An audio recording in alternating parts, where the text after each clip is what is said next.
Transforming daily chores into meditative practice for a more balanced, stressful life. You wake up,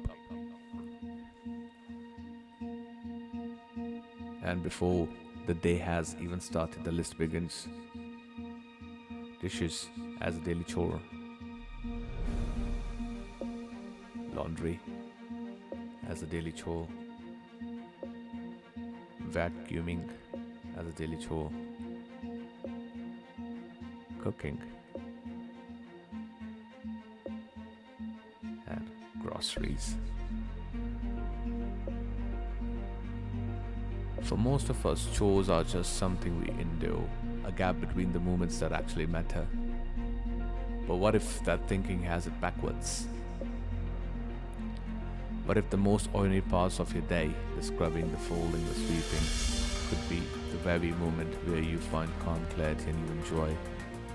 Today, we are going to explore how to turn your daily chores into a genuine meditative practice. No yoga mat required.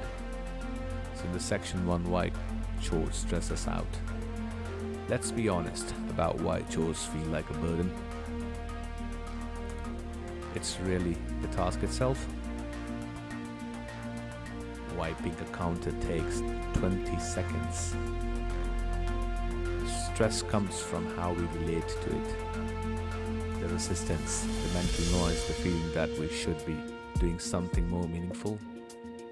We do chores on autopilot while our mind races ahead, planning, wearing, replaying conversation.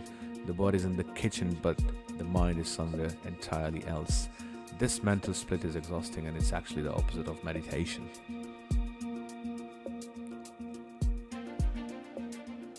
Meditation, as at core, is simply being present with what is. And here is the thing. Your chores are happening right now. They are one of the easiest invitation to presence that life offers you. The problem was never the chore, it was the resistance to it. Let's see the second section, the philosophy, work as practice. This is not a new idea. Across cultures and centuries, ordinary work has been treated as sacred practice. In Zen Buddhism, there is a concept called samu, the idea that physical labor is as spiritually valuable as sitting meditation. Monks don't hire cleaners, they sweep the temple themselves, deliberately and with full attention. In the Christian contemplative tradition, Brother Lawrence, a 17th century monk, found God not in prayer alone, but in washing pots. He called it practicing the presence. Even the Japanese philosophy of the Kaizen, continuous improvement through small acts, treat every repeated action as an opportunity to do something beautifully, precisely, intentionally. The wisdom across all these traditions points to the same truth. The quality of your attention transforms the quality of experience. Section 3, how to do it, the practice. So how do you actually turn doing the dishes into meditation? Here are 5 simple anchors you can use for your any chore. The first one, anchor to your senses. Before you begin, take one slow breath. Then tune in. What do you hear? What does the water feel like on your skin?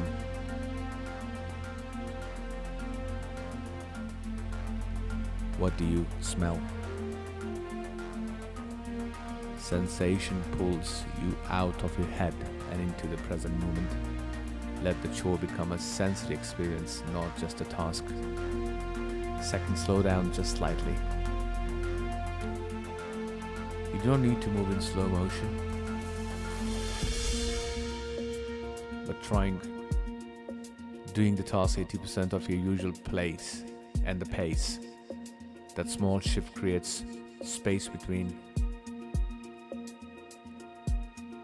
stimulus and reaction. You stop rushing through the moment and start moving it. Release the narrative. Notice when your mind starts narrating, I hate this, I'm so tired, why does no one else help? And gently let those thoughts go. You're not suppressing them, you're just choosing not to follow them. Return your attention to your hands to do the task, to what's actually happening right now. Treat it as a complete in itself.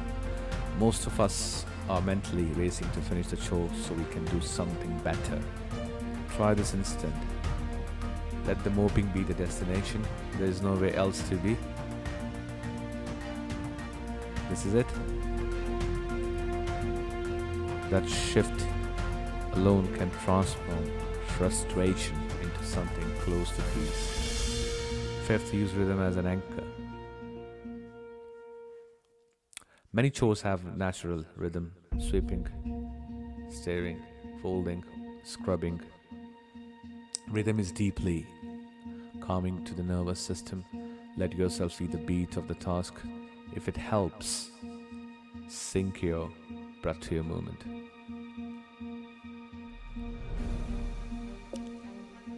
Section 4, chores by chores example. Let's make this concrete. First, washing dishes. This is one of the best. Warm water, tactile sensation, a clear start and finish. Focus on each dish as its own small task. Feel the weight of it. Temperature, the transformation from dirty to clean. Second, folding laundry. Practice in patience and repetition. Try matching your breath to each fold. Notice textures and colors. There's something quietly satisfying about bringing order to chaos if you let yourself feel it. Third is cooking. Perhaps the richest of all. Chopping vegetables can be moving meditation. The smell of garlic hitting a pan is a pure presence. Cooking asks you to be attentive, and when you are, it stops being chore and becomes almost creative. The fourth is vacuuming or sweeping. The rhythmic back and forth is hypnotic if you allow it. Focus on the sound, the pattern, a simple act of clearing space. Fifth one is tidying. Each object you put back into place, small tasks, where does it belong? What is its purpose here? Tidying mindfully becomes a kind of a quiet conversation with your environment. So the final thoughts. Here, what changes you when you practice this? You stop losing hours of your life to unconscious autopilot. You stop white-knuckling your way through the paths of life you have labeled as just getting through it. You start finding that the ordinary, truly seen, truly felt is really ordinary at all. You don't need more or peace. You need to reclaim the hours you already have. Your chores are not in the way of your life. They are your life. And they're happening right now. So next time, if you face a sink full of dishes, take a breath, feel the water, be here.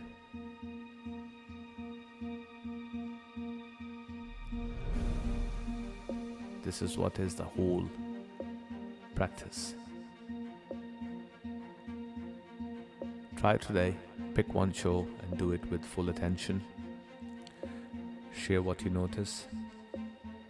Thank you for watching. If you like this video and more content, please hit the bell icon, subscribe and comment. Thank you very much for watching.